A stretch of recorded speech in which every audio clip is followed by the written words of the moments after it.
Assalamualaikum warahmatullahi wabarakatuh. Waalaikumsalam warahmatullahi wabarakatuh. Kami dari kelompok 1 akan mempresentasikan hasil kerja dari kelompok kami, yaitu tentang pengertian, tujuan, dan fungsi risiko. Berikut nama anggota dari kelompok kami, yaitu dengan saya sendiri, Novita Dwi Lestari, dengan NIM 180, dan rekan saya. Saya Kalisa Salsabila dengan NIM 181. Materi yang pertama akan dijelaskan oleh saya sendiri. Pengertian risiko. Manajemen risiko dapat didefinisikan sebagai suatu metodologis dan sistematik dalam identifikasi, menentukan sikap, menetapkan solusi, serta melakukan monitor dan pelaporan risiko yang berlangsung pada setiap aktivitas atau proses.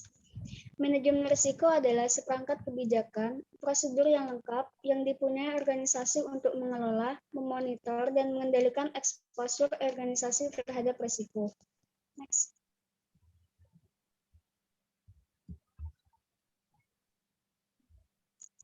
Pengertian risiko menurut para ahli. Menurut Ricky W. Griffin dan Ronald J. Ebert, risiko adalah uncertainty about future event, yaitu ketidakpastian tentang kejadian masa depan. Menurut Joel G. Siegel dan J. Kasim, mendefinisikan risiko pada 3 hal, yaitu yang pertama, keadaan yang mengarah kepada sekumpulan hasil khusus, di mana hasilnya dapat diperoleh dengan kemungkinan yang telah diketahui oleh pengambilan keputusan. Yang kedua, variasi dalam keuntungan, penjualan, atau variabel keuangan lainnya. Yang ketiga, kemungkinan dari sebuah masalah keuangan yang mempengaruhi kinerja operasi perusahaan atau posisi keuangan, seperti risiko ekonomi, ketidakpastian politik, dan masalah industri. Next. Dan menurut Arthur J. Cowan 2000, pengertian risiko menurut Arthur J. Cowan adalah prospek suatu hasil yang tidak disukai atau operasional sebagai deviasi standar. Jadi definisi risiko secara umum adalah bentuk keadaan ketidakpastian tentang suatu keadaan yang akan terjadi nantinya atau futur dengan keputusan yang diambil berdasarkan berbagai pertimbangan pada saat ini.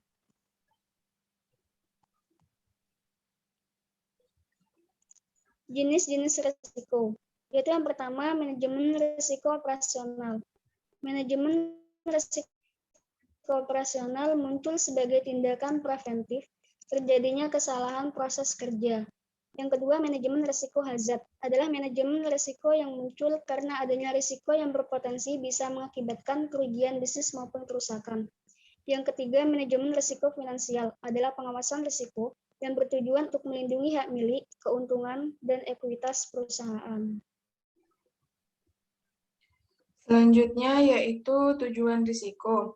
Berdasarkan jenisnya, manajemen risiko bisa dibagi menjadi 4, yaitu 1. Melindungi perusahaan. Seperti yang dibahas sebelumnya, konsep manajemen risiko muncul untuk melindungi sebuah bisnis agar bisa bertahan dari berbagai tantangan dan masalah. 2. Membantu pembuatan kerangka kerja. Adanya manajemen risiko akan sangat memudahkan pemilik usaha untuk membuat kerangka kerja perusahaan. Adanya tujuan manajemen risiko menjadi asumsi bagi pemilik usaha atau manajemen untuk sistem kerja yang efektif dan efisien.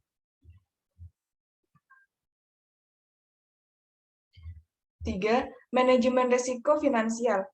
Manajemen risiko finansial merupakan pengawasan risiko yang bertujuan untuk melindungi hak milik, keuntungan, dan ekuitas perusahaan. Untuk menjalankan manajemen risiko finansial, kedudukan akuntan atau bagian lain yang bertanggung jawab pada keuangan. 4. Sebagai pengingat, manajemen risiko juga bisa menjadi pengingat bagi setiap elemen bisnis agar berhati-hati setiap kali menjalankan pekerjaannya. Kemudian fungsi risiko. Fungsi risiko di sini yang pertama yaitu perencanaan. Perencanaan manajemen risiko dapat dimulai dengan menetapkan visi, misi, tujuan yang berkaitan dengan manajemen risiko. Yang kedua yaitu pelaksanaan. Pelaksanaan manajemen risiko meliputi aktivitas operasional yang berkaitan dengan manajemen risiko. Proses identifikasi dan pengumpulan risiko diteruskan dengan manajemen atau pengelolaan risiko yang merupakan aktivitas operasional yang utama dari manajemen risiko. Yang ketiga yaitu pengelolaan risiko. Risiko harus dikelola karena jika organisasi gagal mengelola, konsekuensi yang diterima cukup besar.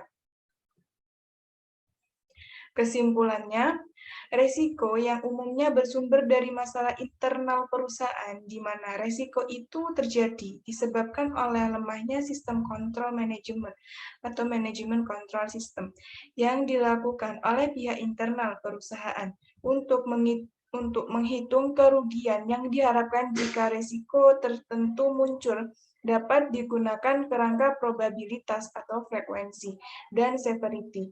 Ada beberapa faktor yang mampu memberi pengaruh pada terbentuknya risiko operasional, yaitu risiko pada komputer, kerusakan peralatan, pabrik, kecelakaan kerja, kesalahan dalam pembukuan secara manual, kesalahan pembelian, dan tidak ada kesepakatan bahwa barang yang dibeli dapat ditukar kembali.